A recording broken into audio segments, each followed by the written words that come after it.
Hello, everyone, and welcome to the Death by Adaptation podcast, a bi weekly book club where we choose one classic book and compare and contrast it against its cinematic adaptations.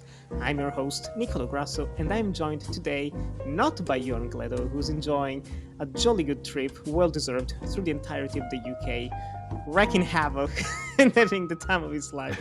I'm joined by a very good friend of mine and the co-host of the Uncut Gems podcast himself, Randy Burrows. How are you doing, Randy?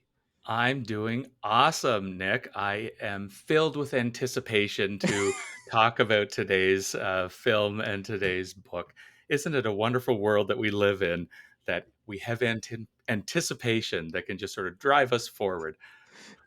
I think just a rainbow just appeared behind me while you were saying that. It's just uplifting and wholesome. Today we have a very special episode planned, something that's been in the works for a while. I remember when we started this podcast, me and you, and you kind of pushed it out there. It's like, maybe are we going to talk about Anne of Green Gables? I was like, you know what? Mhm. One day. And the day has finally arrived. But before we dive into this episode, as always, if you're on Spotify, Apple, Twitter, Instagram, wherever, YouTube, wherever you're listening to this podcast, wherever you're consuming it, leave a like, drop 5-star rating, follow us. Helps out a lot, and it's always nice to have you back for more episodes. Now, without further ado, let's talk about Anne of Green Gables. Couldn't you send her back? Well, we're still considering on it. Considering on it? What is there to consider? I mean, a boy would have been bad enough, but This is a friend and neighbor of mine, Mrs. Rachel Lynde. and Shirley. How do you do, Mrs. Lynde? Well, her looks are certainly nothing to consider. I mean, she's terribly skinny and homely, Marilla. Lawful heart, her hair's as red as carrots. Dare you say I'm skinny and carrots? You're a rude, impolite, unfeeling woman, and I hate you! And Shirley. How would you like to have nasty things said about you? How would you like to be told that you're fat and ugly and a sour old gossip? And Shirley. And Shirley, you come back at once and apologize. Mark my words, Marilla. That's the kind puts strychnine in the well. You shouldn't have twitted her about her looks. Marilla Cuthbert! I'm not making excuses for her. Perhaps she was never taught what was right. But you were too hard on her, Rachel. I see I'll have to be very careful what I say from now on. Oh, I'm not vexed, Marilla. I'm too sorry for you to leave any room for anger in my mind. It's obvious to me that the good sense I admire in you left you when that child walked in your door. Anne of Green Gables is a classic of childhood literature, published in 1908 by Lucy Maud Montgomery. How funny to butcher it. It's like a very, very, just rolls off the tongue. Um, and it's the story of this young, adorable little orphan called Anne. Anne, who gets adopted by two very, very sweet siblings. Are they sweet? Are they a bit mean? Are they going to love this little child? Will they? Won't they? We'll see. So basically, Anne of Green Gables is, I want to say, part of Canada's historical and cultural heritage, and we have probably the finest person ever to talk about it here together with me, Randy. What are your thoughts on Anne of Green Gables, the book? Just what is your history with it? Why is it so important? Just I'm here to be taught a lesson. I'm excited. I'm super interested because I purposefully wanted to avoid a lot of behind the scenes intrigue to Sure. Well, as I'll do what I insight. can, and I don't. I'm not necessarily an authority on Anne of Green Gables, but I will say that I do hail from beautiful Prince Edward Island, and so I have grown up Yes, around Anne of Green Gables everything. So this is a character that I know quite well. I grew up with Anne. My childhood home is 10 minutes away from uh, Lucy Maud Montgomery's birthplace. So it's amazing. right there. And Anne is nothing short of an icon in this province. Tourism season here, so we have our cold, nasty winters. But tourism season, when it comes around from, we'll say, May to September, it partly revolves around Anne of Green Gables. There's a heritage site um, in Cavendish on the north shore of Prince Edward Island where there's an Anne of Green Gables home, and it's a Ooh. heritage site, which is a unique thing because seldom do you have a heritage site around something that's completely fictitious, right? And Yeah. in a way, Anne of Green Gables is way bigger than Lucy Maud Montgomery. You will see in Prince Edward Island's tourism materials that Prince Edward Island is the home of Anne of Green Gables. It is very rarely worded home of Lucy Maud Montgomery. Anne of Green Gables is way bigger than her creator, which I find that sort of an interesting type of piece. So, but I will also say, Yeah. as an Islander, I tend to take the book for granted. Islanders often see Anne of Green Gables as an industry. We're familiar Mm. with the precocious redhead, but everything is sort of simplified. Tourists come here and we sell Anne of Green Gables chocolate and we sell raspberry cordial, and tourists put on these goofy straw hats with pigtails, Yeah. and the longest running uh, the longest running musical in history, I believe, is Anne of Green Gables, which ran for Really? 50 some odd years. So, and it would run for the Charlottetown Festival. Just there's a big theater in town here, and it's the main draw. It's the main stage show. It would play probably 4 or 5 shows a week every summer from about the Wow. end of May until the end of September, something like that. Now that ended during the pandemic, so I don't know if that's still a record. And there have even been recent changes to the Charlottetown Festival where Anne will only be playing every second year, but it's a fairly Okay. famous musical in its own right. And Anne of Green Gables is the reason that PEI has a surprisingly strong tourism draw in Japan. Like, there's a very strong there's a very strong love of Anne of Green Gables in Japan. So So anyway, fascinating. there's all kinds of fascinating elements. Like, Anne is big business. It's sort of easy to not see that because in the grand scope of things, it's just a fictional character and not the size of, say, a Disney or Marvel property, that type of thing. But there's a tremendous amount of history of squabbles for financial control over Lucy Maud Montgomery properties. So, and including, we're going to be talking about Kevin Sullivan and his company.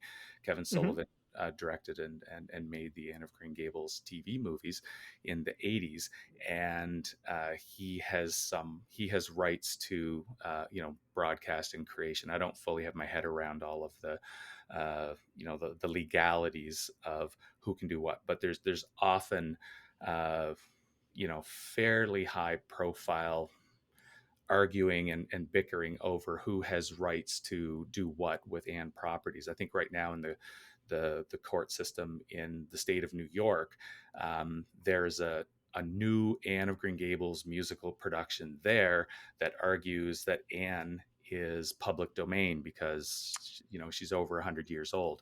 But there's a Yeah. licensing commission that the Lucy Montgomery heirs and the province of PEI are sort of folded into this so that they can somewhat control the way that the Anne image is used, which is sort of an interesting piece. So there's all kinds of stories and just sort of these little interesting pieces around Anne of Green Gables, when you're sort of growing up in it. But Yeah.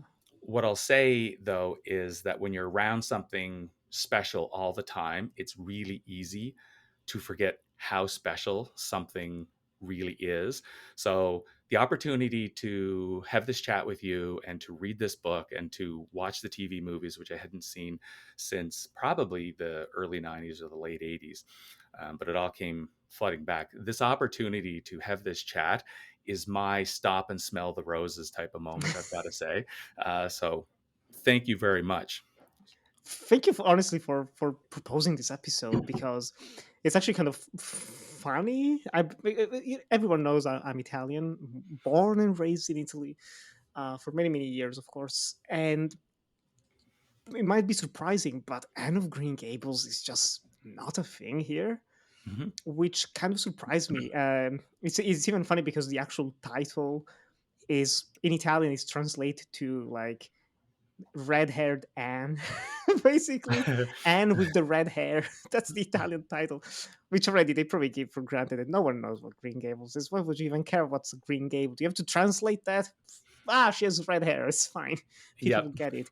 And when I fair was enough. growing up, whenever I would read Anne, the red-haired Anne, or something like that in a bookshop, I would immediately think of Heidi and those other and Pippi Longstocking as well. Yep. Longstock or Longstocking? Pippi Pippi Longstocking and Anne with Longstocking. Annie, Little Orphan Annie. I think that like they all They come all from. blur into one another. Yeah, it's like Yeah. all stories from like the late 19th century, early 20th century, and so it was a bit of a blur growing up. But actually, sitting down to read this, I was super happy because you loved this. When I was in uni, actually in the UK during lockdown, one of my flatmates, she only had like 3 books to read Hmm. physically, and one of those was Anne of Green Gables, and I was like, what's Anne of Green Gables? You don't know Anne of Green Gables? Jeez. Okay. Um, so when you actually proposed to do this episode, I was like, you know what? This is a good chance to finally sit down and read this book that's kind of been following me in my periphery, let's say, for all of my life. And it was so good. It was so good. I know I definitely overuse this word a lot. I'm aware of it, but this is delightful. It was an absolute joy to read. This is a warm hug. This is a cozy blanket. I read it when it was incredibly freezing here in Italy, and it was making me feel so warm inside. It warmed you from the inside out. Truly, truly, there is something to be said about the way that Anne interacts with the world. Mm. I can definitely see now why this book has been so influential and so important and timeless even for well over a century now, and how so many authors and actors as well have been influenced by this character to kind of portray Mhm. pure blessed innocence, a bit naive, way too talky, just constantly saying, using the biggest words possible, the 25-cent words, that's how they call them. Yeah. Um, but while other times it feels a bit, forced or just cynical, it's a bit not genuine. Here it's so simple, it's so effective, it's so sweet. I'm so excited to talk about this book. Yeah, for me, and I've got to say, like I've read this book now. This was, I think, the third time I've read it in my adult life. I actually read it like Okay. three or 4 years ago. I thought, I should read this. I haven't read it in a long time, and I loved it then. And I read it again this time, and I love, love, love this book.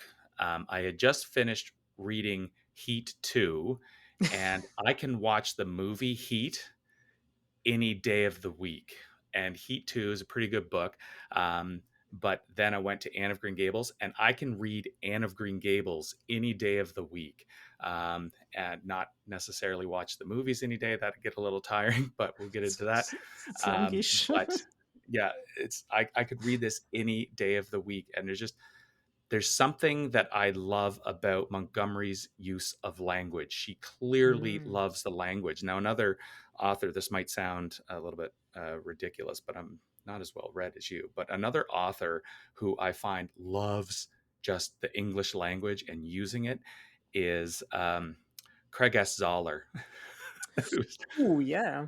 Because his books, he is just all about those 25-cent words, and he just has wonderful turns of phrase. And anyway, there's a love of language in this that I absolutely adore, and there's a magic I find between the episodes in Anne of Green Gables, the text. Like there's the thoughtful poeticism where we get a little glimpse into what Marilla's thinking, or we get a little bit of glimpse into how the passage of time influenced Anne or whatever. But we get a little bit of insight sometimes, and I really adore that. And some of it's just poetic, and I'll just share a couple, Yes, or at go for least it. one, because I tagged a couple things here. If you be patient with me to find it. So very early on in the book, Marilla is asking Anne, is basically it's the night that she arrived at Green Gables, and she says, if you're under this roof, you've got to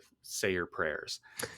And Anne comes up with this preposterous prayer, which sounds like a business letter to like a cover letter, like she's applying for a job or something. It's just this very weird, formal, oddly worded prayer. And at any rate, this here is Lucy Maud Montgomery's language on it, and I just adore it.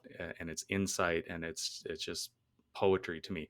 And it suddenly occurred to Marilla that that simple little prayer, sacred to white-robed childhood lisping at motherly knees, was entirely unsuited to this freckled witch of a girl who knew and cared nothing about God's love, since she had never had it translated to her through the medium of human love. And I'm like, that is absolutely gorgeous. And there's an insight in there to Marilla's character Mhm. where she's going to try to fill in the blanks, and there's even foreshadowing in there that she's going to try to become a parent, and she's got this sense that kids aren't things that come off a conveyor belt through a factory. Everyone's wired differently, and she sees that in Anne just in the very first day, and just the language of that is just tremendous. And there's just so many colorful turns of phrase, and there's just such a love of the language. I absolutely adore the book, and something that I gathered a little bit from reading it this time, Mhm. and just being around Anne, just the lore as much as I have. um, there's something with this book that I think different people are able to look at it and take something completely different from it. And what I'll say in my reading of this is I see Anne of Green Gables as this beautiful assessment and take on parenting, what a child needs to grow into an adult. So it's not just that it's a coming of age story in a Boulding's Roman in the literary sense of Anne's lessons. This is about what makes a family unit and how to parent. And we'll probably talk a little bit more about the characters, but this is about making a home for a child and making a fit and completing a family unit. And there's just so much thought that goes into this because Lucy Maud Montgomery herself, I think her mom died when she was really young. So her Mm. dad raised her for a while. And then she had to go as a young lady, young child really, is like an 8-year-old, and stay with her grandparents because her father went away to Alberta to work, something like this. So she had a little bit of a scattered upbringing herself, just in terms of that stability piece. And I feel the stability piece in Anne of Green Gables throughout, that Anne is a character who never had stability, right? And in a way, you get senses that Matthew and Marilla, they might have had stability, but they were missing other things.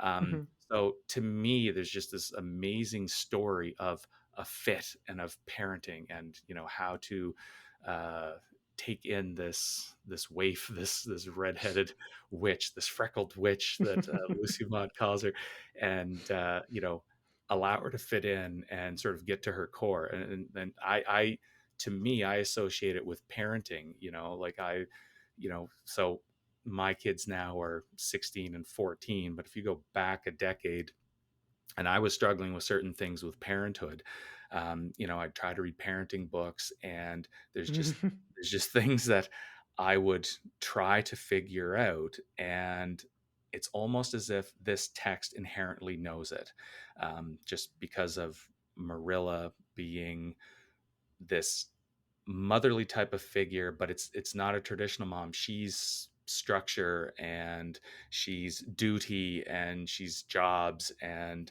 and Matthew is sort of the soft spoken piece of unconditional love, and you sort of need both to grow up, right? And Yeah. anyway, these are the pieces that I took out of this particular reading. But I know that you know you'll read stories of like the Japanese love Anne of Green Gables, and there's a story to that because after World War. I'm totally rambling, but heck, why No, not? go for it. Super after interesting. after World War II, so Japan, I believe they were occupied in one way or another. So there were censorship laws that were sort of in play, and allies were sort of the Allied forces were saying, well, we got to be careful about this Japanese government sort of getting started again. But the Japanese people, I think that they were looking to reinvent themselves after a very dark period and sort of Mm. a history of xenophobia in their policy. And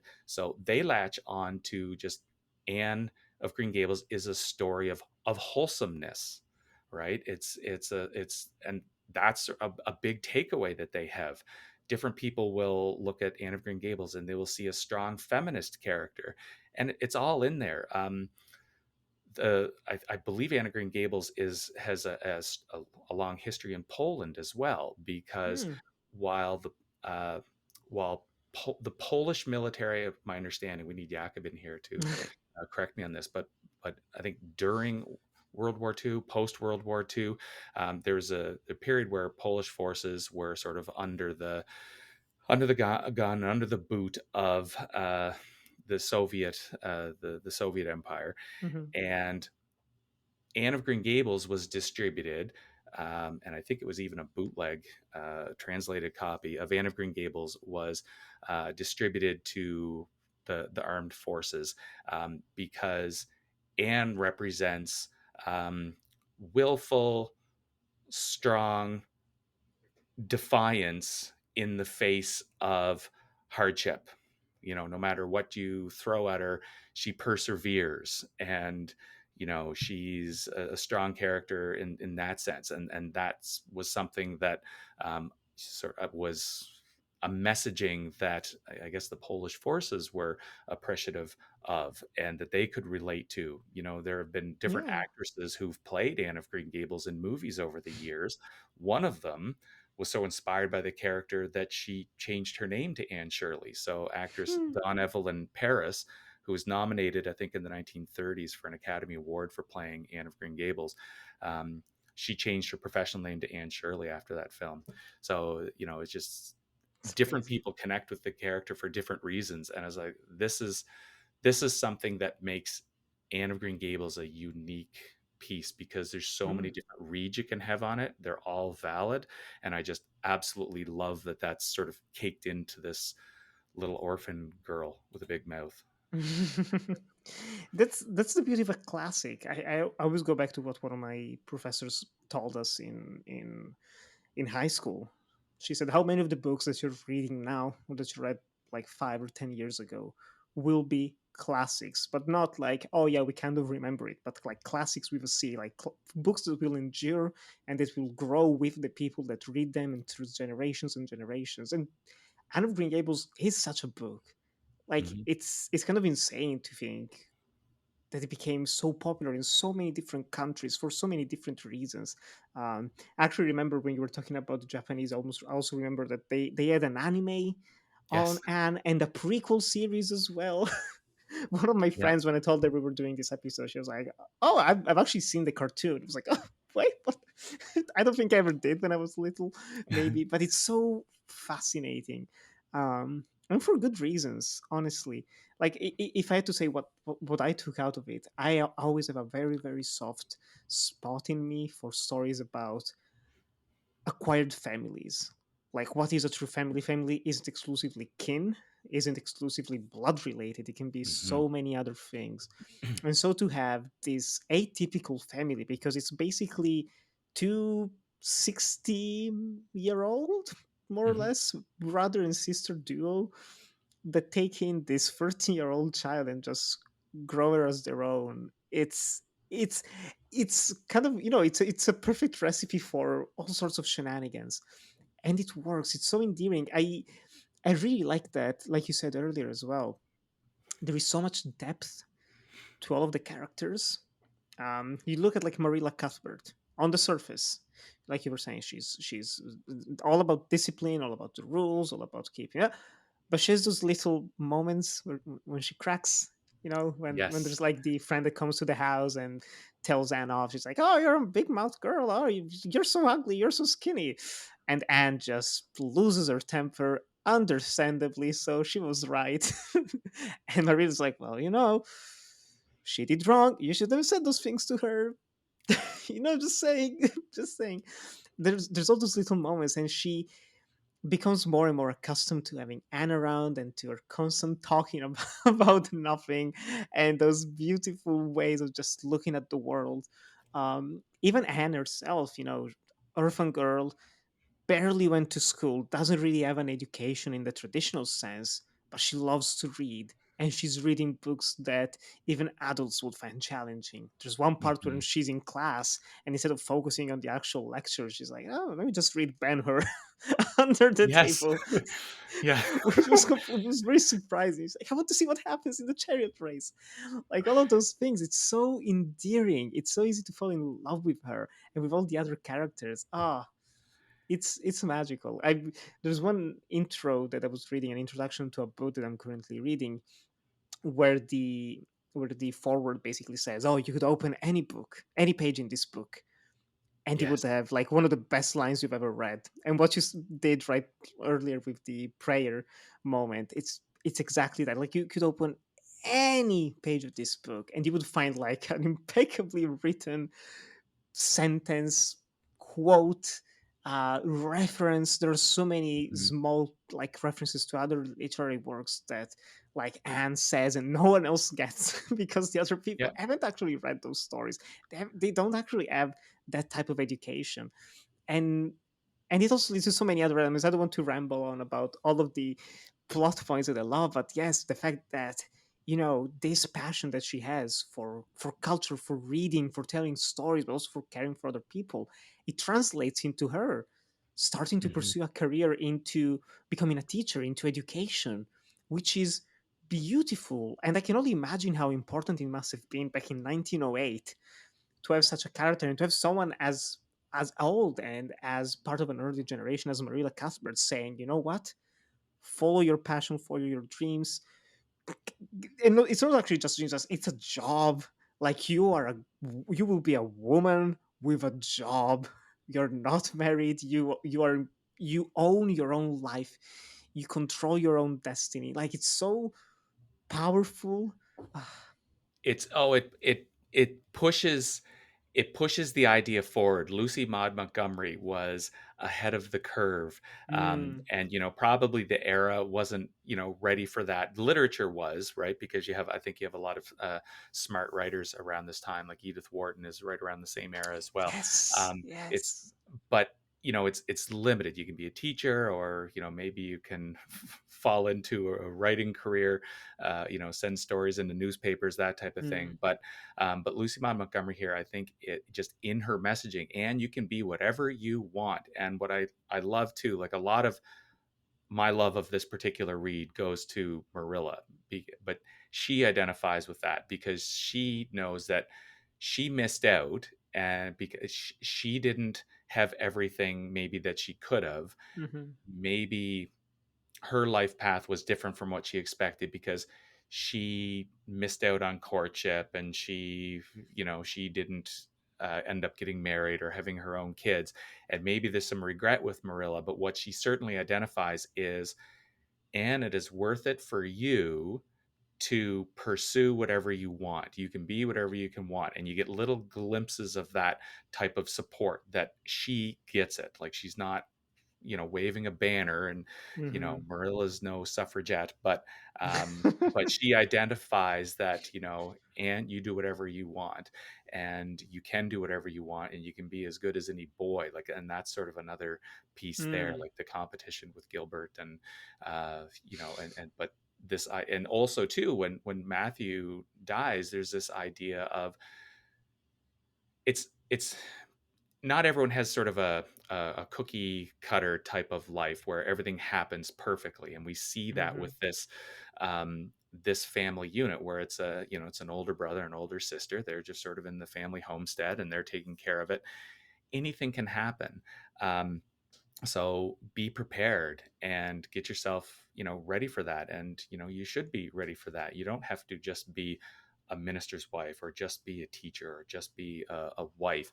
You you can take care of the farm, man. Like, and that's sort of what's, suggested as well. You can do anything a boy can. So if, the legacy of this place is to carry on, then it's in your hands, Anne. And that's okay that it's in the hands of a woman. Like these are the types of things that I think Lucy Maud is bringing out. And it's really a joy to sort of read this, and especially when the Anne character is so fun. But like I say, Hmm. like on this read, I sort of really fell in love with Marilla's slow warming up to things, because she's a character who's everything's on the inside, and she's all about duty, and today's job is this, and milk the cows and have the tea ready, and Matthew comes in for coffee at noon, so have the coffee ready. And it's just, men have Very their roles, strictly women have their structured. roles, everything's structured and sort of organized in that fashion. But this sort of breaks some of that down. And Marilla is a character who, she's breaking things down to accommodate what's it take to raise a child, what's the best for this child. And like I say, like I will, one of my favorite moments in it is the where she recognizes when she gets Anne to say her first prayer, and it's a disaster, Mhm. by normal conventions. But she sees, you know what, she doesn't know better, so we'll teach her the right way. So we'll give her that structure and stability and support. And it just touches my heart, right? Yeah. Because another thing too is an orphan in that day and age, that's a very, very tough road. And Lucy Maud Montgomery clearly sees that there's potential in any individual. Let's take Hmm. as disadvantaged a soul as we can find from the age of 11 up, and anyone can make something of themselves. And it's about it's about the support, and it's about love, and it's about that type of thing. Like, that's one of the some of the big stuff I find in here. Yeah, no, there is so much to unpack here in terms of just characters and themes that are tackled. But yeah, like what you were saying, it's so I don't yeah I've seen a lot of films and I've read a lot of books that have characters like Marilla, but they're always a bit villainous. It's always Hmm. a bit like from the get go, she's no, I don't want this girl, and then eventually she warms up to her, but it always feels like she's fighting against the child. But not in this case, not in this book. What I like you mentioned the prayer scene. It's so nice. She especially Anne is like, oh, but I hope I wake up and I'm still staying here in Green Gables, and I hope I will be pretty in 10 years from now. That's what I pray Yes. for. Just like so superficial, but that's a child. And in other stories, we've seen it. Like Marilla would have shouted, "That's not how you do this. That's not what you say." But not in here. And I think also part of the challenge for her, which is so interesting as a character, when you're introduced to her, she already has one of her friends. I don't know, I keep forgetting the actual name of the character. When she's at home and Marilla says, "Oh, we want to have this boy, this little orphan boy who's going to help us out in the farm." Well, aren't you too old to do this? You've never had children as well. You wouldn't know how to do this. You're not a mother. You don't have fatherly instinct. Just like doubling down on insults. And so it almost feels like it's a challenge for Marilla herself. Like, if I can have any form of success with this girl, it's not only for her goodness, but also for my own, just Mm. just to feel good for myself.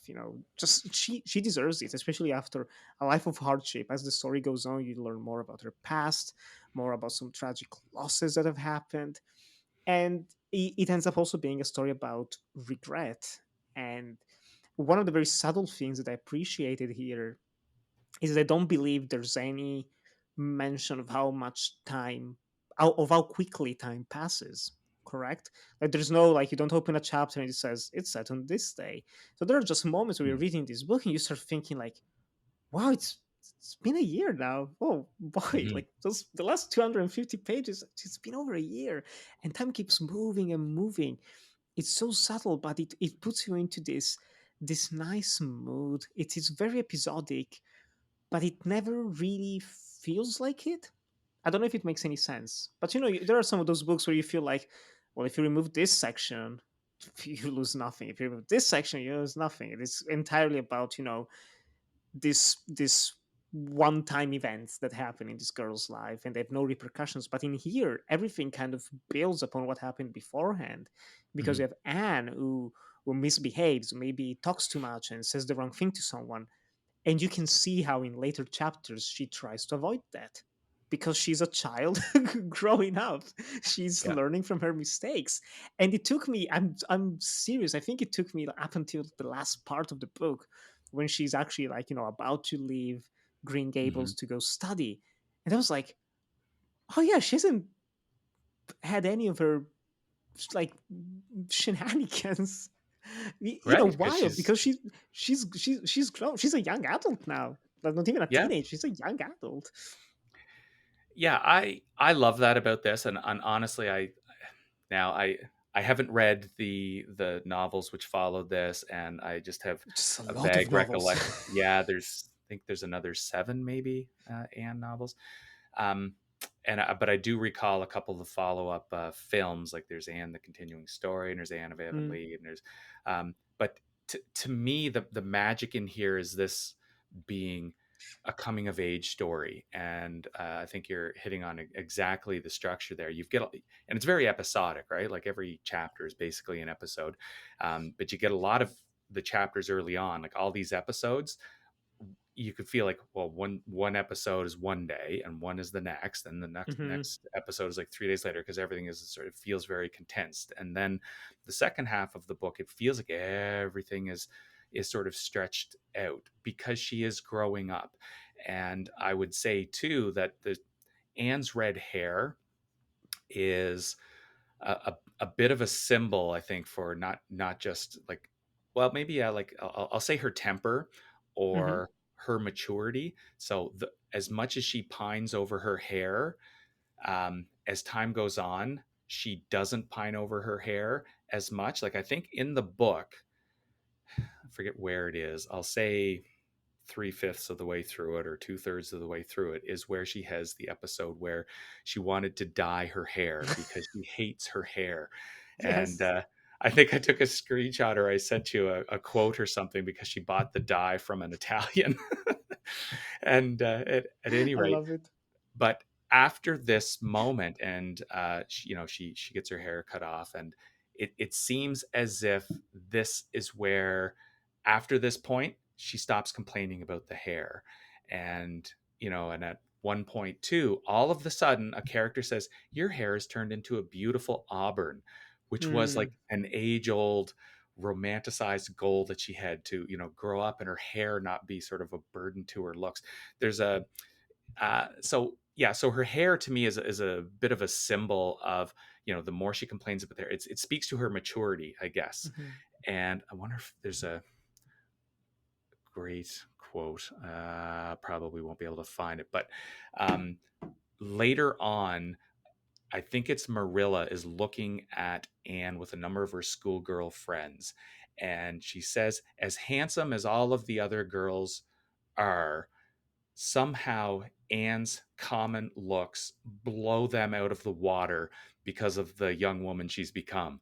mhm. And it's worded a heck of a lot better than that, but it's just beautiful because it's Yeah. about inner beauty, right? And all the other girls like Ruby Gillis, and they're beautiful, and Diana has this beautiful black hair, whatever. But Anne, still looking relatively common in her looks, is the beauty in their midst, and it's just really, really touching, because I think it's Marilla sort of makes that comment in her head. So really, it's Lucy Maud Montgomery's commentary.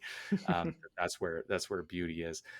So yeah, no, these types of things are throughout the film, and I just love that because we see her growth um, into this wonderful woman. That's why too, like, to me it speaks to the challenges of parenting, because how do you get there as a parent? And you need everything that Marilla is. You need Mm, structure, and you need boundaries, and you need to be strict at times, and you need to explain things clearly and succinctly. But then from you need Matthew as well, who is there for quiet support, unwavering support, someone to listen, and just like constantly delivering silent tokens of unconditional love, and that I think the idea is there. That's what makes Anne this wonderful, you know, woman and character that she becomes towards the end. And just the ending itself seems to have a lot to do with Gilbert. And so Gilbert is this boy who she's, been sort of not butting heads with. She's been ignoring him, and there's this uh, Hmm. love hate relationship that's sort of caked into it. And I know a lot of the, you know, uh, off the periphery, a lot of people take the Anne story and they see a romance in here. I don't. I see the final chapter, the final two chapters, where she becomes friends with Gilbert, who is the Hmm. boy who pulls her hair and calls her carrots and makes fun of her. And then she says, I cast thee out. Like, I don't want anything to do with Terrible you. first impression. Yeah. And then she just avoids him and ignores him, and is, just wants to be better at everything than him. But she's got this sort of deep rooted anger. It was a hate, but it softens over time, just the way that her concern about her hair softens over time. But the last chapter, and this to me is the final piece that she needs to get through herself. This is her own journey. It's not from Matthew's unconditional love. It's not from Marilla's structure. This piece is on the inside. She needs to decide to forgive Gilbert Blythe for what he did and to chill out. And that's got to come from her on the inside. And I think that's sort of the final piece. That's sort of how I see it. And, like, now, like, who wouldn't be proud of this child, right? Like, so yeah, like, I have a lot of, things in my head swirling about my own kids who are now 14 and 16. And, so they're growing through, this coming of age. And, so a lot of the, the themes and the business with Matthew and Marilla and how they deal with Anne, like, that's sort of rich in my mind. And yeah, I would be just delighted if my kids turned out as, wonderful as the Anne Shirley at the end of this book. So yeah, This should become one of the most important parenting books. Just you want to I, become a parent to read Anne of Green Gables because that's it my can only take do on you this read. good. That's my take on this read. But again, like, that's why the book is so special, because someone else can just totally latch their read onto the interpretation that this is, be yourself and stand up for yourself, and Mm. it's okay to be idealistic. Like, there's just so many different ways, so many different directions where you can sort of take your interpretation of this and still love it. It's just such a rich novel. Yeah, one of the other things I also appreciated about this, it kind of took me by surprise because I went into it only knowing that it's a children's book, or basically, in the sense that Hmm. it's aimed at children. Usually find it in the child's section in a bookshop, Hmm. in a library.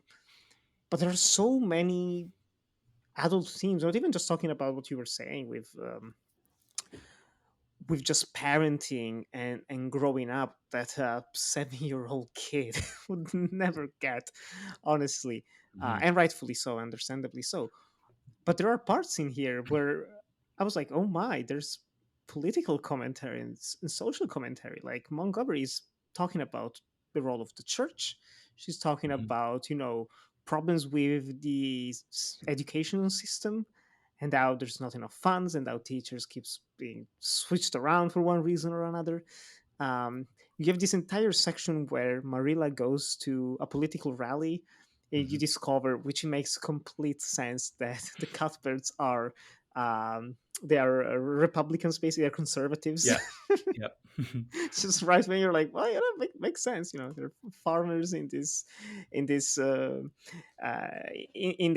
countryside, and so why would it be liberal leftists in 1908, especially in the late 20s? But there's so many elements like that that I found so enriching to experience right now, and it made me wonder, just, I know nothing of Canadian history in a detailed sense, and especially even less so of just how the country might have been back then, back in the day. But I think this is a good enough introduction, I guess, to that culture, to that history, to just how life was for people there, because you always watch movies and read stories about the English countryside or the American West, and we have fictionalized them to hell and back. So it was kind of refreshing to actually see a different country's approach and perspective on such topics. So that was very appealing to me as well. Whenever we would follow Marilla a little bit in one of her little, tours, and there's this massive picnic gatherings that they do, and you learn what they're being taught in school, and all such things. It creates. And that's always the thing that I love the most. We talk about it on this podcast almost every episode, but she makes the world feel alive. Doesn't Hmm. feel like caricatures. It doesn't feel like cardboard cutouts of, oh yeah, if you like, you were talking about, the character of Gilbert Blythe. Hmm. You could probably, someone has done it, there's probably fan fiction about it, but you could write an entire book just about this story from his perspective, and him Yeah. trying to improve as a person and trying to become better and trying to earn his good graces with Anne and trying to be a better student. You don't really know that much about his personal life and all of that. So you could do that with any character in here, and you would have a very interesting and different perspective on life as a whole. And that's so interesting. I honestly don't know if the relationship with him between him and Han kind of develops into a romance, maybe in future novels. I Uh, honestly have no idea.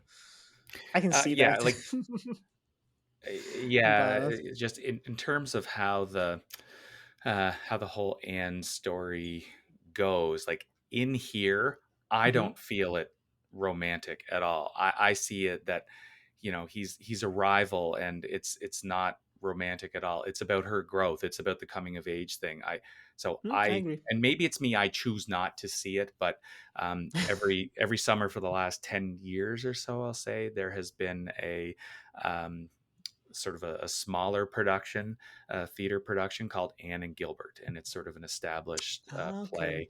I know that the TV movies dwell on the Anne and Gilbert, and they marry, and even there's the controversial and the continuing story where I think Gilbert goes off to World War I or something, and Anne becomes a nurse too. Like none of this is Oh part of wow, the books. It's all it's not canon. Kevin's. It's not canon. It's all Kevin Sullivan stuff. So the whole Gilbert thing is an element that I think a lot of people latch on to. I know that Mm, there are a lot of Anne fans who see this as uh, this these stories as a romantic enterprise, and Gilbert is just this dreamy guy. And it might be in the other books. I don't know, but in Anne of Green Gables, the book, I don't see it that way. I don't care for it that way. But yeah, the Anne and Gilbert romance is probably something that's in the other books, and it's okay. certainly something that is in other adaptations of the Avonlea universe. Yeah, I don't need it. I agree with you. Honestly, it's the type of baggage that kind of turns things a bit trivial. I Hmm. believe we will get into it actually with the TV show in a second, and well, TV movie um, about this whole aspect of the romance and Gilbert's character. But yeah, no, in the book, I completely agree with what you say, especially because she doesn't like Montgomery doesn't actually focus on that much. It's not like he's a character, like he's not Diana Barry. He's not the bosom Hmm. friend. Who's- Right. it's just so I love it. I love there's so many parts. I love the first time that Anne says this, where she's like, "Oh, I'm looking for my bosom friend," and Marie's like, "What's a bosom? What are you talking about?" And I'm like, "Yeah, what is she talking about? Just the bestest friend, it's the one for a Yeah. lifetime." Ah, it's lovely. It's lovely. Um, but that's also an entire relationship that you see blossom and change. And that's the other thing that I really love about this book and about Anne as a character. She is so dramatic. it is Oh, I know. it's amazing. I love it. I'm actually curious to hear what's one or two of your favorite scenes from the book. But I seldom laugh whenever I read books. It's just one of those things, It's hard for me to laugh when reading. But the Yeah, I'm the entire same. section when Anne gives, well, when Anne gets Diana drunk, accidentally so. They're trying to drink, what is it? It's like some juice. I honestly don't know what it A is. raspberry cordial, it would Okay. be just and it's an olden days type of drink, I'm not accustomed to it at all, um, but it'd It's be the like a fruit juice, practice right? has been lost. Yeah, it's like Yeah. fruit juice basically. It's But not wine. Marilla, it's not wine. But Marilla had originally, oh, we've broken the bottle of wine and we have to pour it into something. Let's just pour it into the bottle of this juice. And so Anne, very innocently, of course, she's like, "Yeah, Diana, why don't you drink this? Yeah, you go." And Diana gets pissed drunk, like she drinks the entire bottle. She nearly goes into a coma basically from how much wine she drank. And their mother is like, "That's it, done." Like, Anne is nothing but troubles. There's always something that happens, which, yeah, it's true. There's always something with Anne, always some weird shenanigan. Um, and she's like, "You're not going to Anne's house anymore." And Anne takes this so badly. She's like, "Oh, my bosom friend, I've lost her forever. And I'm going to Yeah. see her at school and we cannot talk to each other, but And we they're will gonna keep our oh, no, that they secret." cut locks of one another's hair to Cut hold loss. on, cherish. I It's and amazing. it's growing up on PEI, it's such a cliche to hear this because it can turn into parodies so fast. But Mm. when you're in this universe, when you're reading this book, when you're, listening to Anne's thoughts, it is just beautiful because it's not an innocence strictly that Anne has, it's a passion for life. And there's this weird trait that she is able to verbalize every thought that goes through her head, which is Mm. absolutely luscious for the reader because we can read all this. There's no filter. She gets every word out, and the words come out, through Lucy Maud Montgomery's, clever writing and wordsmithing. And I just absolutely love it. And, she has these characteristics that every time she messes something up, and she responds with this wonderful style of repent. I know that I'm annoying and I know that I'm a great trial to you, but I aim to be like you. How is it that you're so patient with me? You're my role model. Like, she acknowledges her weakness and turns it into a compliment. And it is, if my kids, every Yes. time I scolded them, if they said, I know, Dad, that I'm a great trial to you. Thank you for your patience with me. How can you stay angry at that? And it's just, It's and it's so disarming. earnestly written. It's completely disarming, you know. And there's just there's a sort of a magic in Anne's language, and just the way that she wants to belong, and she really wants stability, and she wants to fit in, and she wants to be loved, and she never loses sight of that. And I know I make tremendous amount of mistakes, but you know what, tomorrow has no mistakes in it. Isn't that a lovely thought? It's just these little wonderful poetic nuggets that are, it's just such great writing. It's just such great writing. So, what would you say is one of your favorite scenes Oh from, yes. like, if you had to pick like a chapter or a moment in here where you're like, this is it for me. Like, this is why I love this book. Like, I think about it constantly. I don't know. Honestly, so your bit with Anne getting Diana drunk, that leads into the piece that I absolutely adore. Is that, and I think it's a couple chapters later, because Anne has to be in the depths of despair, Ah. wallowing for quite some time. But then several chapters later, Anne and Matthew are just chilling out at home, and Diana rushes in, and her Mhm. little sister is sick with the croup. And Anne is able to respond level headedly, maturely, and directly, and just comes over and handles the situation, not like the 11-year-old that she is, but like a seasoned nurse. And it's just, that blows my mind. That's an incredibly special scene, actually, to me, Mm. because t- presence of mind is something in a kid, and kids always surprise you. And for this character to have this special trait, it's almost as if Lucy Maud Montgomery saw that Matthew and Marilla needed to have this trait, but there's they saw the diamond in the rough, and it's not just she's quirky and fun and says the most outlandish things. She is absolutely 100% capable, and she came from nothing, and there's no Hmm. reason that she should be that way, but she is. And so that moment speaks to me that any child has potential, and I just absolutely adore that moment that she swoops into action over the course of that chapter, and she She more or saves a less life. saves the life of Diana's sister, right? Like it's croup, and probably I think with medicine we know more now than we did in 1908. Um, uh, but at that time, and croup is super scary. Both my kids had it, and I know that I had it as Oof. a youngster. And my kids, sorry, my parents, they spoke of me losing my breath and taking me outside into the snow, and just Wow. for the cool air and this type of thing. But the way that this plays out, that no one knows what to do except Mm. this 11-year-old orphan, this who came from nothing, like that speaks volumes to me. So like, this is a character that is not getting by on her quirk. This is a character that has a substance to it, and that's a moment that touches me. And it's one of the things that makes Anne such just an amazing character, is that she is a diamond in the rough, and who knows, every kid could be. So that's sort of Yeah. my big one. I think even when you were describing that scene, I would say that retroactively, like thinking about the novel as a whole, that might be the turning point for Anne as a character, and but not just for Anne as a character because she's always been like that, of course, but just for how people perceive her.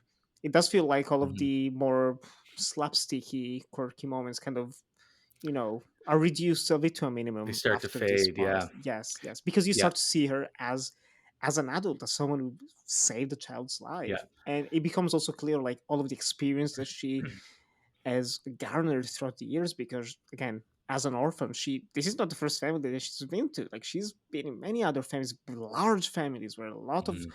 children needed care, and the parents or whoever was in charge, the guardians, whatever, they just did not care. um, which again speaks badly of even how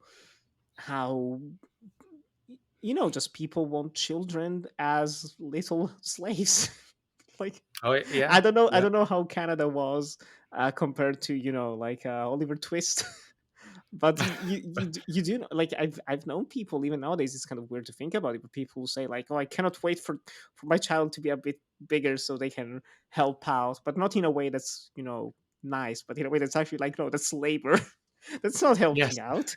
That's like yeah, working in a farm at 6 years old, and it's a bit. It's a completely different way of perceiving life and yeah. reality. But for the time, it was normal. That's what you did. You know. Yeah, there's an authenticity here, like, I know Hmm. that, like, like, my dad grew up on a farm, and as a young boy, he and his brother, and there was a so my dad is the youngest and his older Okay. brother, but there was a third brother that was sort of born in between them that died when he was 2 or something. Like, that was just Mm. sort of a natural thing.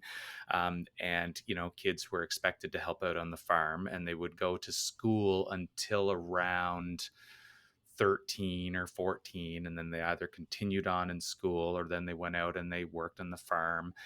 So yeah, like, both sides of my family are rural farmers. And this exact type of world that you see of Anne of Green Gables, like, these would be my ancestors, right? So you worked the Yeah. land, and that was your job, and that was all there was to it. So yeah, so kids' place in that was to help out as soon as they were able to. And so yeah, no, that's legit Wow. for show.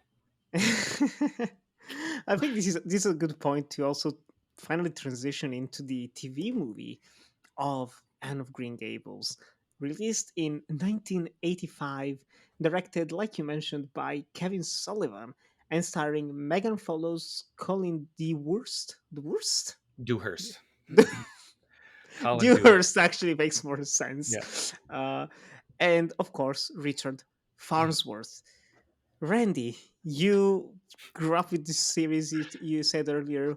How was it revisiting it now? What is your attachment to this movie, to this two-parter?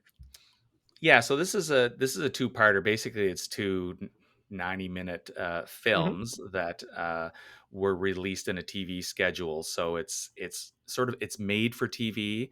So just Yes. my saying it right now, that makes me so that's one of my beefs will sort of come out of that. But anyway, this was released in Hmm. 1985 and in a two-night series, as I recall. So part one would play one night and part two would play the other night. I'm pretty sure Yeah. they were December 1 and sequential December nights. 2. Okay, great. And it was hugely popular on Canadian TV, like hugely popular. And this is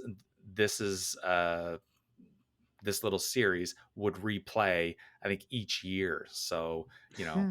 probably there was a time slot that, the CBC said, okay, well, let's fill a time slot in April or whatever. So this is something that would, rerun each year. And so I've seen this a few times because it was always a bit of an event. And as I said, it was immensely popular. I think it was one of the best rated or highest rated TV broadcasts in Canadian history, Ever. quite possibly.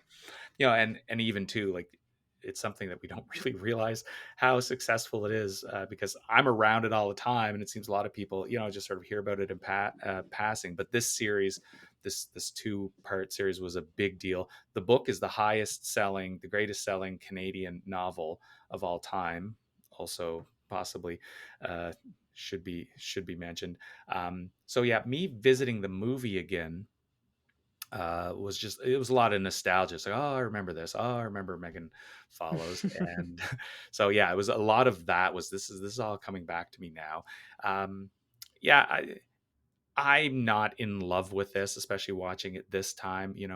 As I watch it, it might be interesting because you do get nice snapshots of PEI life. You do get a lot of that Yes. rural old style, rustic wholesomeness, and that's great.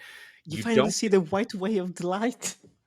Yes, the White Way of Delight would so a lot of this though is shot in Ontario. I think very little of this is shot in Prince Edward Ah. Island. So there's a couple scenes I think where you have Anne and Diana standing on a cliff. That has got to be PEI because the beautiful red cliffs in the background. That's here, and sand dunes. So there's a couple shots like that. But it was mostly shot in Ontario, just to burst any bubbles out there to anyone listening Damn. who might want to see this and think it's PEI. But there's We a little bit of lied. Prince Edward Island in there. Um, so it's sort of neat from my perspective is to because my I was watching it with my kids because they had to watch it. This is something that's been coming for a while. They knew that mom and dad were going to make them watch Anne of Green Gables at some point, so this was it. So they kept saying, "Well, is that in PEI? No. Is that in PEI? No. None of this is. Stop asking. It's all shot in Ontario. Just uh, accept it. just You're not accept gonna it." see this anytime soon. Yeah. But interestingly, so Colleen Dewhurst, the actor Campbell Scott? The name rings a bell. I cannot. He's in Dying Young and The Exorcism of Emily Rose Okay. and I think Yes. Roger Yes. Dodger. That's Colleen Dewhurst's son. So Colleen Dewhurst and George C. Ooh. Scott were married for a while. So that's their son. So, Ah, there you and then, go. yeah, so Colleen Dewhurst has a long storied history in Hollywood. Like I think Richard Farnsworth in part chose to take this role, right off the set of Space Rage, which was the exact same year as this. But he came here in part because he knew Colleen Dewhurst. Colleen Dewhurst had done a number of westerns over the years. She was in a few films with John Wayne that I think Richard Farnsworth worked on, like The Cowboys. I think is one that she was in, and she Hmm. worked in I think maybe even a couple others with John Wayne. So she's just a fantastic actor. So I really enjoyed watching this film to see these performances. You and I have talked quite a bit about Richard Farnsworth. We had a great chat about on Uncut Gems, talking about The Straight Story. And Yes. Richard Farnsworth is an actor without too terrible much range, I gotta say. But man, like he's just this loving grandfather type of guy. Hmm. And he's every bit of that in here. Colleen Dewhurst, loved watching her in this. Megan Follows, I really like her as well in this. I find the series, these two movies, are very episodic. almost to a fault, and it's a little bit. It's not a little bit. It's quite a bit schmaltzy, and cue the music, and and the scenes. Often these episodes have a beat where they're building up to the commercial break, and then when it comes Oh back, it's yeah. on to another episode. So in a way, it's the pacing that seems quite deliberate, where there's all these quirky episodes and shenanigans that and trouble that Anne gets into, that sort of settles itself down. Doesn't really feel that way in these two movies, because well, we got to do an episode, and like we'll run these episodes sort of quickly together, then it'll be a commercial break. So it's sort of it lacks the nuance that Lucy Maud Montgomery is able to achieve in sort of writing out her chapter or introducing the episode in the next chapter.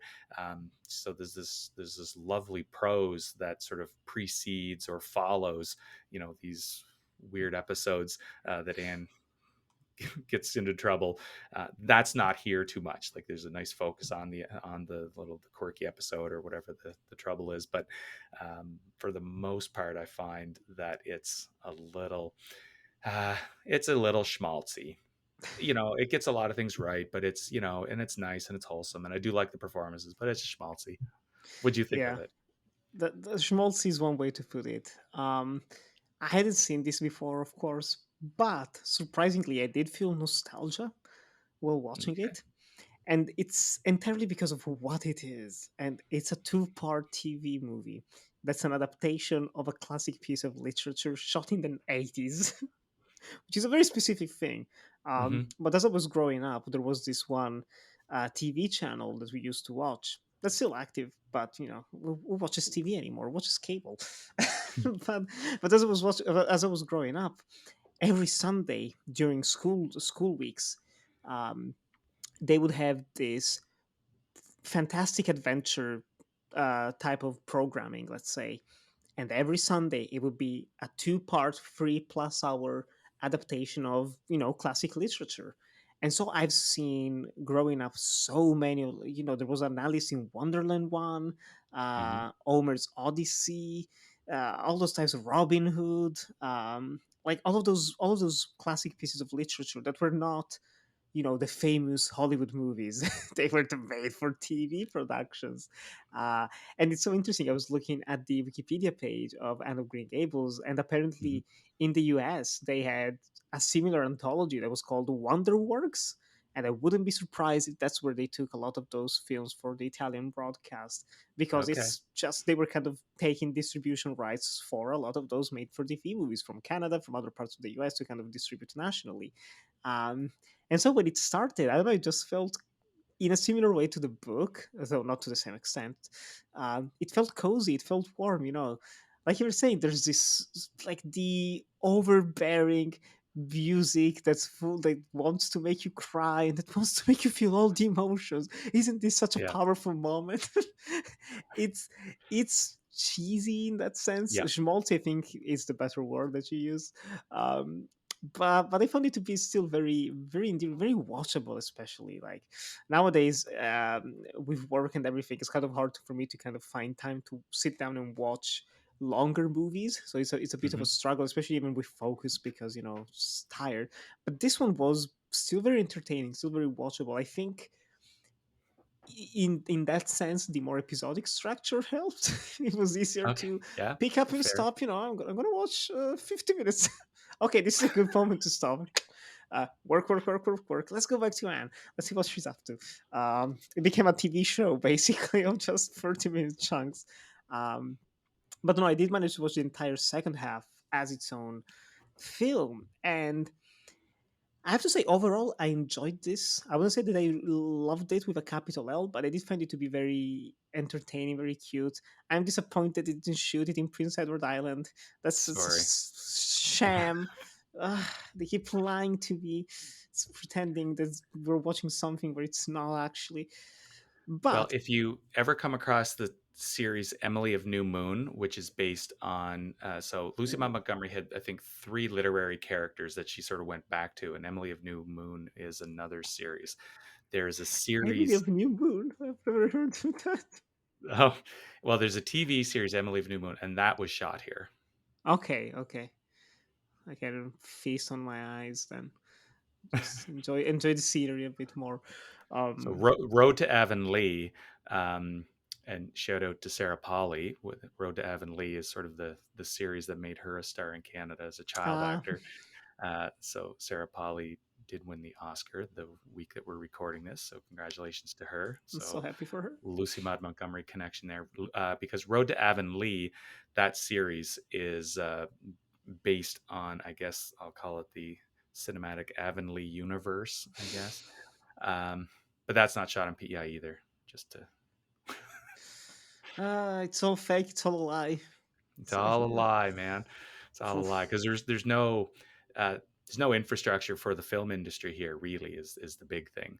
So they'd send some crews here to get some, pretty All the pretty good insert B shots. roll and yeah. Yeah, yeah. Which is the same, but still, it does look gorgeous. I do want to come to Canada. Hopefully next year. I'm planning if things go well, things keep going as well as they are right now. It should be possible. Just want to see it for myself. I Do it. want to come back with a straw hat. That's my goal right now.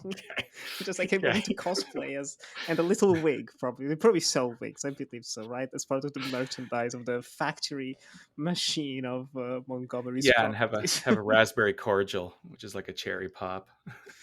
Come on. Uh, but no, yeah, it's kind of fascinating. I think with this made for TV movies, I want to say this is the first time we're doing one of those on this podcast. Okay. But one thing that I always find so interesting in terms of just adaptation itself, they're pretty faithful because they can afford to be. It's Hmm. 3 hours. It's not constrained to like 90 minutes or 2 hours. Since it's made for TV, they cannot even afford to be particularly cinematic. So it's fairly simple, effective. I don't want to destroy the film for what it is, but it's still fairly simple composition, shot Hmm. reverse shot, simple locations, actors talking primarily for blah blah blah blah. Like it's very simple the way it's constructed, but it's effective, it's economical. I honestly don't think, like, going from the book to the film, there's not that many differences, correct? Like I think they kind of play around with episode placement. Let's just say that, kind of Yes, I moving would. some story beats here and there just to be more dramatic. There's a few things that seem to be moved out of order. It seems to me Mm. like the dyeing of the hair episode is a little out of whack, and we were talking about Diana getting drunk, and then how long it is before Anne is summoned to save the sister. I think they're pretty close together It's like one scene here. after the other, more or Yeah, less. yeah, and I think they're quite a bit farther apart in the book, but they Hmm. are pretty faithful. And this book, I would suggest, lends itself to that because it just in terms of the highly visual pieces, it's episodic. Hmm. Because you have all these moments. You have Anne going to school and Anne smashing the slate over Gilbert's head, and you have Anne's arrival, and it's very episodic in so many different ways. It sort of lends itself to this type of structure where, oh, we'll have an episode and then we'll go to commercial break, and then we'll have this other episode, we'll go to commercial break. What this doesn't really have, what this TV series of movies doesn't have, is a way to uh, get Lucy Maud Montgomery's commentary in there. Hmm. Although I will suggest that Colleen Dewhurst does a masterful job in fleshing out the Marilla character in here. So we do get a glimpse into some of this commentary of Marilla about she is getting a piece out of this relationship with Anne that she didn't expect. She's becoming a mother, in her 50s or early 60s or whatever she is. She's becoming a mother at this age when she lived a life thinking she never would be this. She is finding, oddly enough, that she loves the child. You are getting that out of Colleen Dewhurst, because I think that this is just an amazing performance, the way that she is, strict and snarky, but then her face melts a little bit with pride when she sees Hmm. Anne do something great, or she's got this great smile where she acknowledges that this is just Anne quirky, and I'm happy to give her give her an opportunity because she doesn't know any better. Like you just see this warmth on Dewhurst's face every so often, and I think that she is just amazing in this film. Like is just absolutely something else. The great Colleen Dewhurst, who had a summer home on Completely agree. PEI. She fell in love with Prince Edward Island, and she had a summer home here for her later years in life. That's so It's nice. pretty cool. Yeah, because she apparently, I was reading she died in 1991, so only 6 years after the release of this, Hmm. which is a shame. But yeah, no, I don't think I've ever seen her in anything where she stood out Hmm. to me. But this is indeed just a great performance. I think in terms of just how to adapt the character, they do one thing with her that I think is key to a lot of those adaptations is that they kind of remove some of the dialogue and they make it entirely just visual. It's just the Hmm. performance talking. And there's, like you were mentioning, there's so many little parts in here that they really like where she's just, she's about to leave the room and Anne says something outrageous. She just stops, looks Hmm. back a little bit. She's like, ah, yeah, let it pass. Let it pass. It's all, Yeah, well, let it slide for this one. It's okay. It's okay. It's okay. She can say. It's yeah. all right. Like, it's in the book. It would have been some kind of comment, or for this one's, I'll let it Hmm. slide. But and it isn't. It's so. I think even Richard Farnsworth, like you said, is not. Doesn't have the biggest range. I think I've seen the three big roles that I've seen him in outside of, well, of course, this one, Straight Story and Misery is the Hmm. other film that I've seen him in, recently at least. It does kind of play the same character, Hmm. Yeah. um, but it works. It works so well. Like the idea of Matthew Cuthbert, this soft-spoken, like basically silent man, who keeps everything inside, all of the emotions. Just he lends itself. That's perfect casting to me. He just lends himself perfectly to the role, um, and that's one of the cute things about the character's relationship with Anne that I also like seeing in the film. Is just it's the idea of opposites attract, and you would Hmm. think, how can a 60-plus-year-old, well, 70-year-old in this case, man become friends with a chatterbox of a 13-year-old girl? And you Yeah. see it in action, and it works. Like, it's It's sweet, believable. isn't it? They're Yeah. kindred spirits. I could tell the first moment I saw you and stepped off the train. We were going Oh, to get it's along. yeah, it's touching, and it's just like I said earlier, like this time watching through, like I see Matthew and Marilla as this parenting team where you've got to have structure and boundaries and ideas of goals and forward thinking and Hmm. you have to scold where appropriately and whatever, but you also have to have Matthew. You have to have absolutely unconditional love and support. And yeah, to me that's just a really touching combo. And that's Richard Farnsworth is, he's a great fit here, and and a big piece. He doesn't have to do much. He just has to listen to Anne chatter, and it's just great. It's just an amazing dynamic, and Follows and Farnsworth are really good together. They do work well in this scene. Like I say, like I really like the performances in this. Like, and the subject material is so good. Even my complaints about lacking some subtext and sort of Hmm. the schmaltziness of it, it's still based on golden material, and it's It's still hard got to mess up.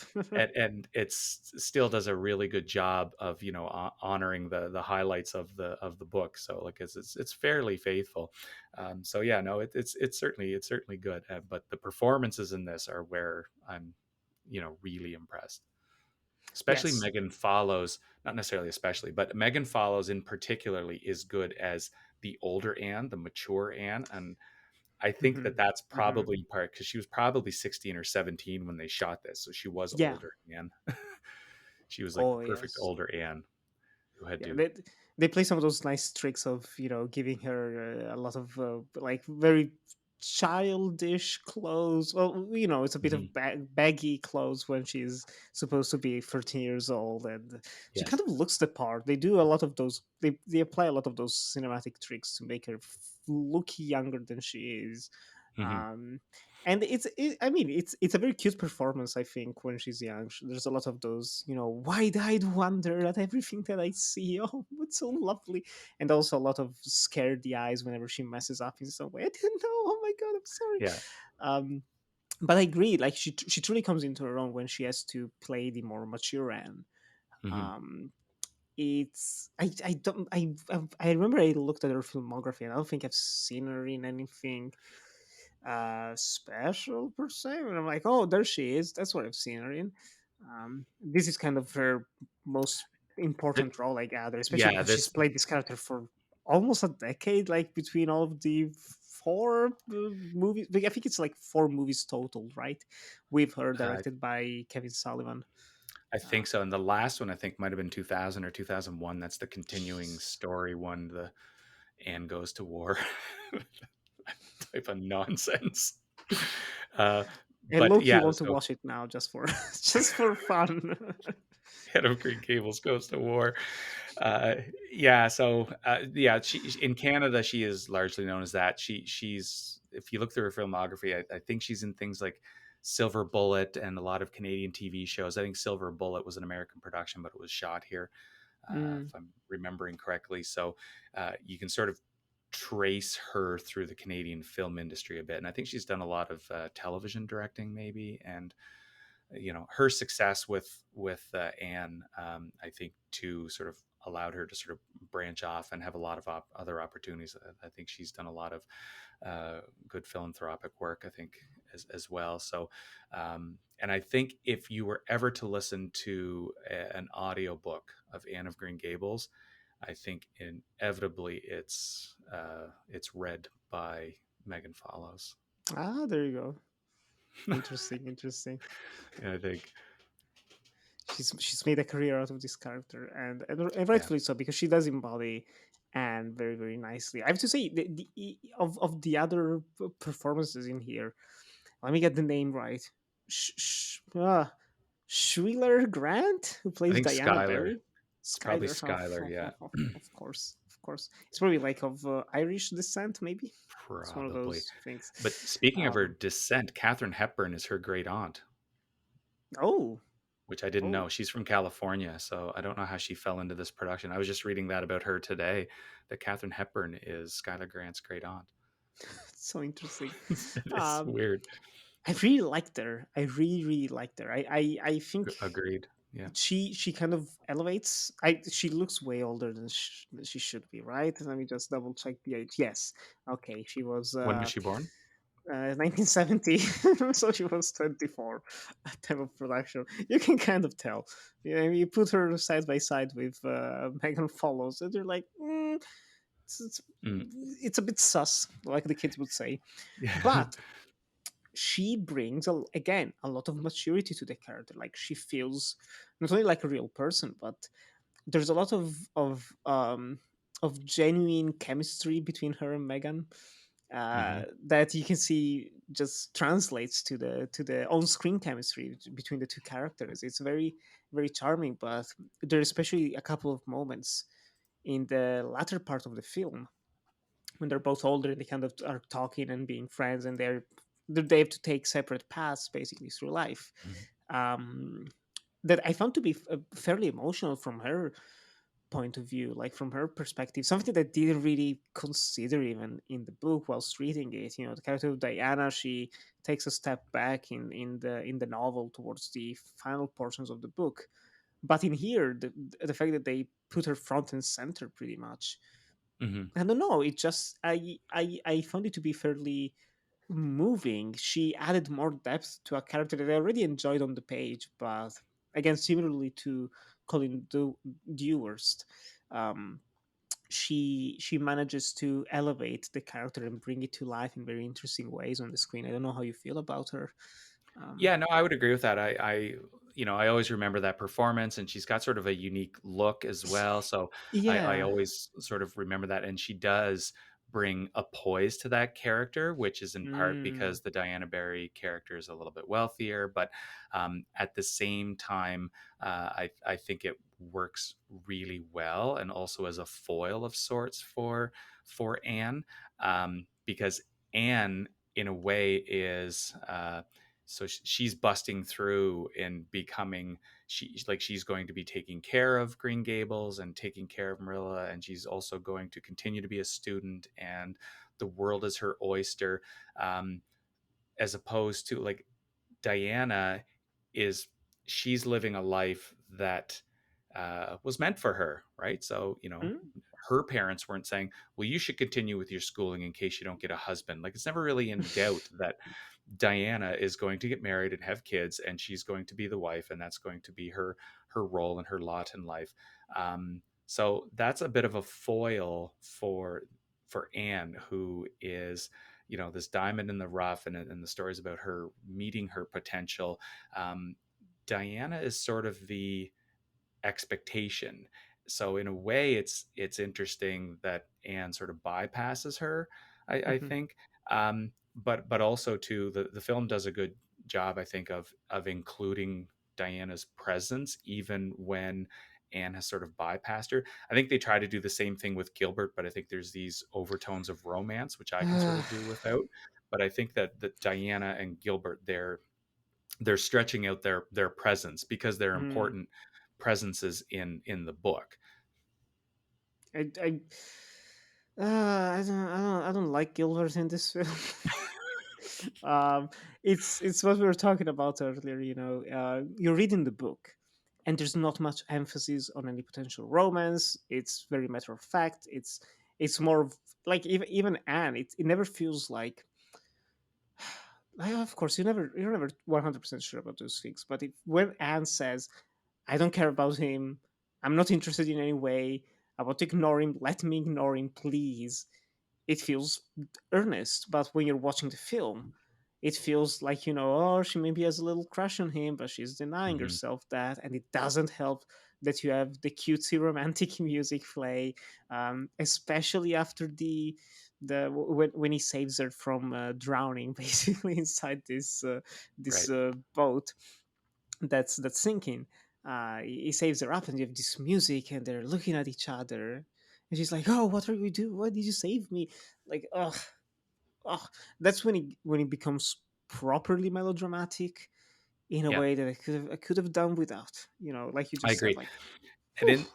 in the book, that's sort of a benchmark moment for Anne, because she sort of shuns him and, no, I don't need your help or whatever. But she spends a lot of time thinking back to that, which is explored in the Hmm. book. It's like, I should have forgiven him there. I should have, I should have become more mature there. So it's this opportunity lost that Lucy Maud Montgomery continues to refer to with that moment where she's hanging on the side of a, a, a bridge, waiting to be saved, and she says, I don't want to be saved by you, basically. Because that's how it plays out in the book. That's a little bit of a difference, because Gilbert Yeah. actually gives her the ride in the dory. um, so I- yeah, I like that. Like Gilbert has a function in the book that I really like, and it's not I if I want to fill it in with romantic potential, great. That's on me. Let the reader imagine that. But Kevin Sullivan, I think, is doing that imagining for me here, and I don't need it. I don't particularly like it. Hmm. Um, Hmm. and this could be sort of pulling in, because I think Anne and Gilbert get married in the books later on, so it could be pulling in foreknowledge to a They know certain what's gonna point of happen. Yeah. of what's going to happen. But I don't like it here. I don't need Hmm. it. I'm with you on that. Yeah, that's probably the biggest takeaway um that I have from this entire experience of reading the book and watching the film, um, is that I don't really want more. I don't feel like I need more of Anne. My flatmate that I talked about earlier, she ended up getting, I don't know if the entire collection, but she got a few of the sequels Okay. novels, and she read them. She loved them. She enjoyed them. But she felt like, oh, I can't wait to know what happens to her later in the future. And for me, I'm so happy with the ending that we get in the first book. Hmm. It's great, she's become a teacher there in Green Gables. She's supporting Marilla in the final years of her life, and of course life goes on, but I want to know more about that. It filled me up with joy and delight and all of those good feelings and warm feelings. um yeah, Yeah. I don't need to see her go to World War II and become a grandma during World War well, to go to World War I and become a grandma in World War II, things like that. Yeah. um yeah, it's milking a cow, in my opinion. Maybe not from Montgomery's perspective. I believe the second book came out just a year after Anne of Green Gables was published, so I can feel that probably she was already, thinking long term about this story and this character. But yeah, I don't know how you feel about that, because you said you haven't read, you've seen the movies like years ago. Yeah, but I don't Um, remember them in mhm. fairness, and I don't really know where uh, the Anniverse goes with the novels. But I feel that this is such a nice, tight, well told Buildings Roman coming of age story. I just love using that word. I feel like Anne. It's a delicious word, Buildings Roman. Uh, but it's perfect because the film ends with Marilla's health declining and she's starting to go blind, and Mm. Matthew has passed away from heart trouble. And in a way, so Matthew is giving his heart to Anne to be an adult and run with it, like Ah, passing the baton. And I think that Marilla's eyesight, like Anne now her, has that. So her foresight view on the and world. duty and her forward view. Hmm. So I think it's just nicely rolled up in this beautiful symbolic way, and it's a coming of age story, and everything that follows can no longer be a coming of age story. And Hmm. one of the reasons why I'm in love with this tale is because of that element. So whatever follows, fine, whatever. But I don't know it, but it doesn't really hold an appeal. I don't want to judge it because I don't know, but Hmm. as is, the story of Anne of Green Gables, especially the novel, is has a beginning, middle, and end that, in my mind, are basically perfect. I completely agree with everything you just said. Who knows? 1 year, 2 years, 10 years down the line, I might pick up Anne of Avalon and be like, hey, this is actually pretty great. This is better than Anne of Green Gables. I don't know. Maybe. You never know what's gonna happen with those things. But yeah, as of right now, it's a complete story. That's the best way to put it. It feels complete. It feels finished. Hmm. I'm so tired with cliffhangers and setups, and I got to stick around to know more. Like, time is precious, and to have something that feels finite, it's so beautiful nowadays.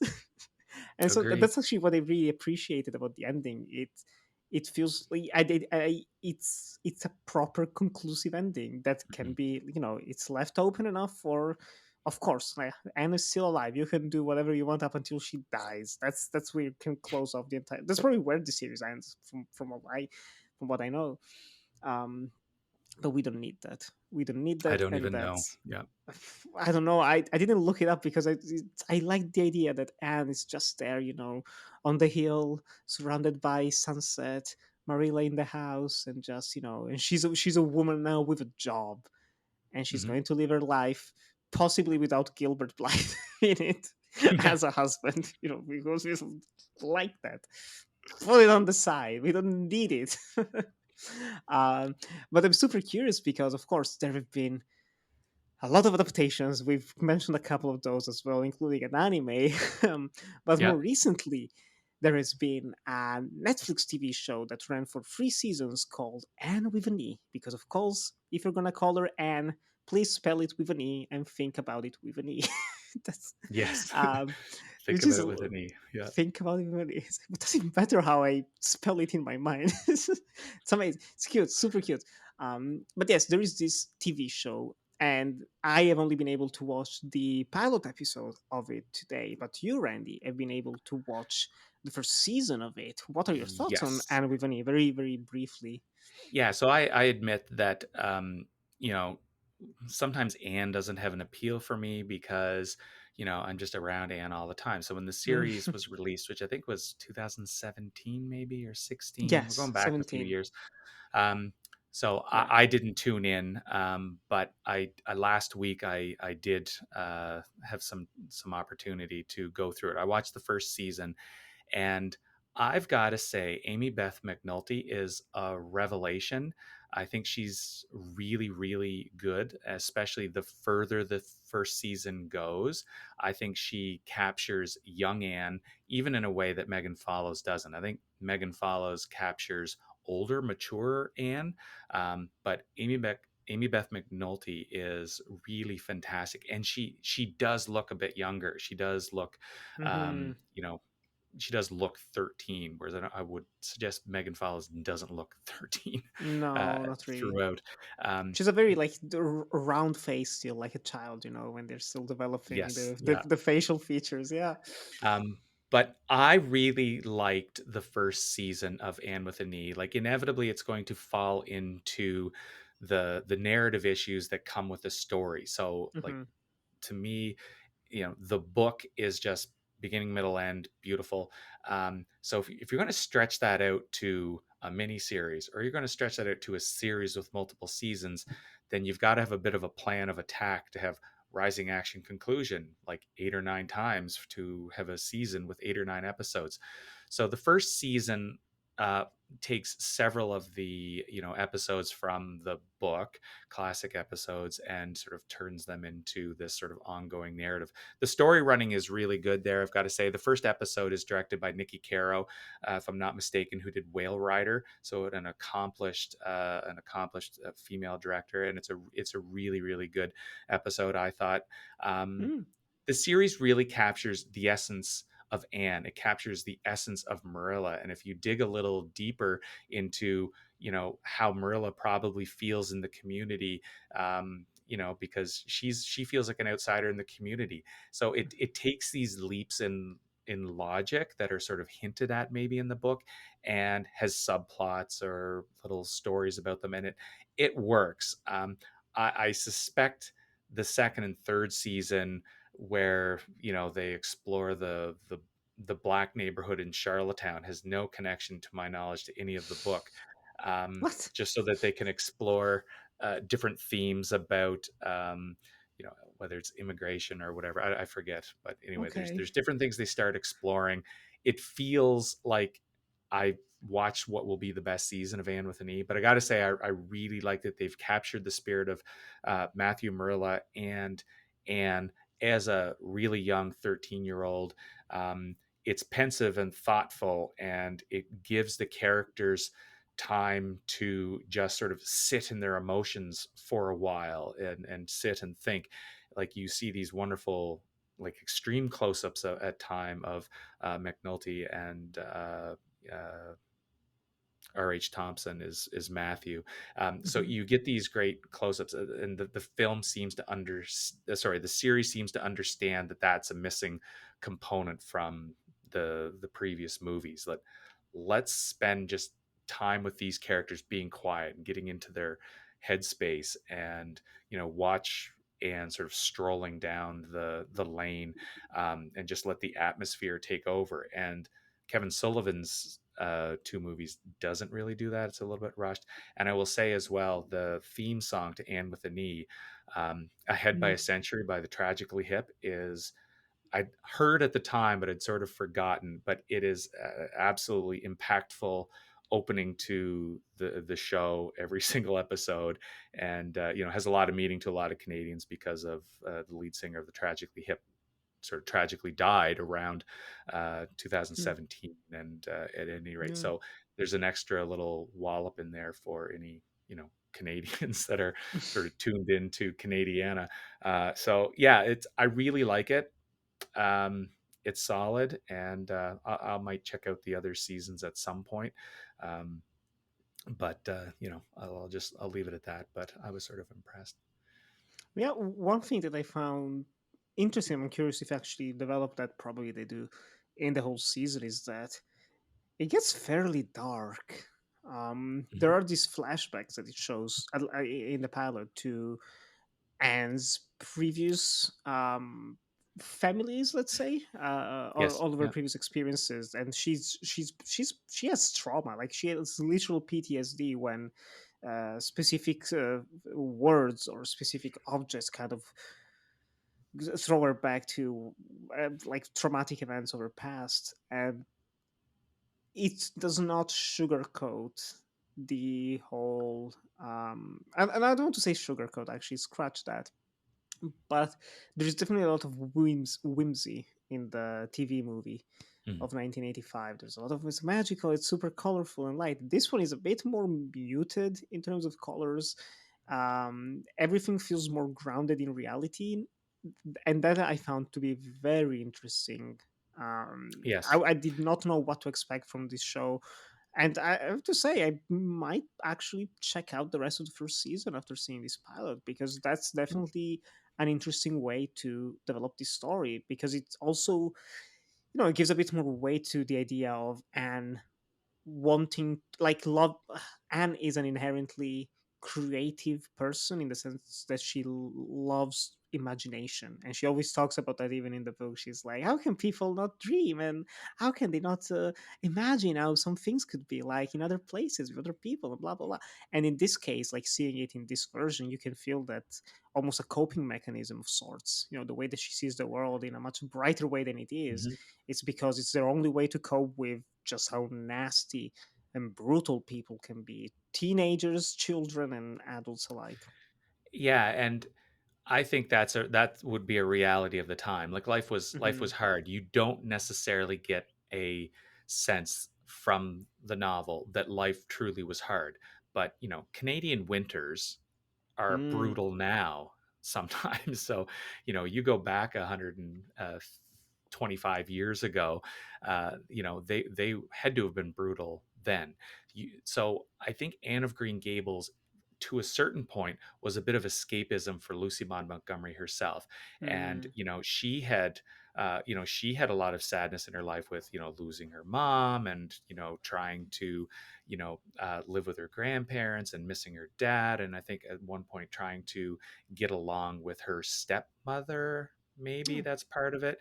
I think that she ended up marrying someone that she didn't love because she always loved, this other guy. Um, so, and then I think she had a lot of legal troubles with the publisher in Boston that bought the rights to her books and the distribution rights for her movies because there's a silent film and all kinds of. Anne has been making money for people for a long time, so and I think she had mental health issues as well. Wow. So especially in her uh, middle-aged years, I'll say. So times weren't good. So I think that what we get on the page with Anne of Green Gables is maybe even some of Lucy Maud Montgomery's own escapism and fanciful feelings and her romantic thought processes, and it's there. But if you clot back a little bit, Matthew and Marilla, there's history there. Can't all have been nice, right? There's a suggestion that Marilla was rude and aloof, and she turned away her suitor, which as it happened is Gilbert Blythe's father. So there's a suggestion of that in the book. But so there's stories there.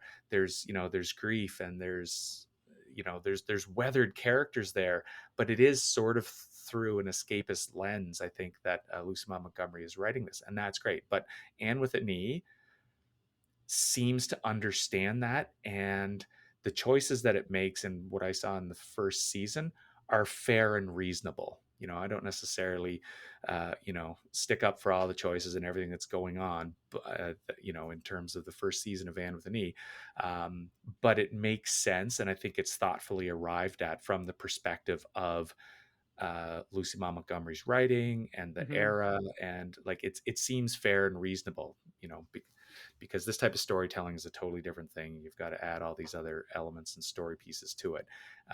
So pulling back the romanticism a little bit to see some scenes from the orphanage, or the slate scene where she smashes the slate is one that is handled. It's not whimsy and slapstick. It is this has sort of reduced her to the core, like, this is the utmost of bullying, and it's a very deeply impactful moment, which probably the reality would be. So Hmm. it makes sense. I think that they do a really good job of making this interpretation and sort of dialing back on the romanticism and going with a little bit of what would that really have looked like type of depth. I think they do a pretty good job with that. Yeah, it's a very interesting angle. I will probably stick with it for a little bit, for a little Yeah, while. do it, Um, do it. at least the first season. You say it's worth it. I'm in. I'm in. First episode was very well made. Very just yeah. It's I mean again it is a TV show, so it's not it's not amazing in terms of production, but definitely the tone is what I find most appealing right now. The dark remake of Fan of Green Yeah. Gables you didn't know you wanted. Um, but yes, that's amazing. That's amazing. This leads me to the final question of the show, then, Randy. At the end of the day, after this conversation, what do you think is best? The book of Anne of Green Gables, the 1985 movie, or the first season of Anne with an E? It's a difficult choice here, I know. This book is absolutely scrumptious, and I am so glad I live in a world with Anne of Green Gables. And to be honest, Yes. just as a point of personal pride, that this is where I'm from, and what a great opportunity this has been for me to not be cynical. Let's go back and read this, and let's look at these movies, and let's have this conversation about the depth of these characters. And this is a literary piece, and the two movies in the 80s as sort of entertainment pieces, to have this conversation and to flesh it out. Like, there's no question the book is by far the best. But I gotta say that this has been absolutely a pleasure, 100%, to talk about this. And I am super thrilled to talk about my province and talk about our province's favorite adopted daughter, Anna Green Gables. And, like, usually it might sound sort of cheesy to go on about Anne, but, like, when we're talking about the literature, no, this is a masterpiece of a novel. And it's just richly written from page one to page 332 or whatever it is. I just loved it. I agree. This is one of the reasons why I love doing this show, because I keep discovering new books that I otherwise wouldn't have read, at least not now, probably. And the book easily takes the cake. There's no question one of the easiest picks we've had on this show in a while. It's it's hard to put down, which is always the best compliment you can give any novel. It's impossible to put down. I was unable to read anything else during those, I want to say, like 5 days, 6 days. Like, I ate this up. I was in it. Mm. It's I especially I might find the darker tone of the TV show interesting and alluring for me, but there is no denying that sometimes you need something like Montgomery's Anne of Green Gables, something that is full of positivity, that looks at the world through maybe rose tinted glasses, but everything that might be seen as negative by other people can be turned into a positive. It's always about seeing the lighter side of things. It's always about, you know, falling and getting back up again, and moving forward with life. And Hmm. it's incredible. It's absolutely delightful. It is incredibly warm in all the right ways. And I'm so glad I read this. And so thank you for Awesome. recommending this. Thank you so much. Uh, My I'm pleasure. I'm happy. I'm happy. And of course, I hope you listeners also are happy. You probably have read Anne of Green Gables. If you haven't, just go out, pick it up at your local library or even in a bookshop, because this is the type of book you deserve to have in your home collection.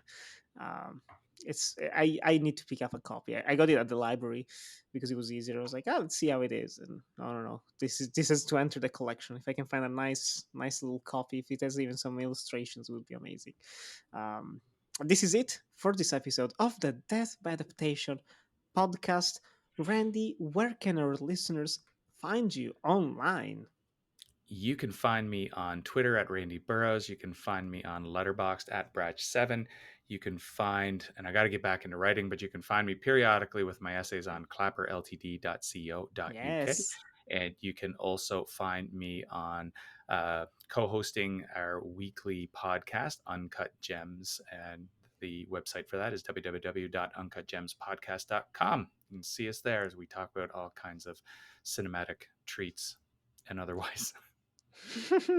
There's a lot of quality discussions. I think right now you are entering the month of April. What is this theme of this month? Yeah, so we've been doing theme months. We are, over the course of 2023 and a little bit beyond, we are talking about all of the films of Steven Soderbergh. So we're about a third of the way through that journey, and our theme month in April is 1990s superhero films.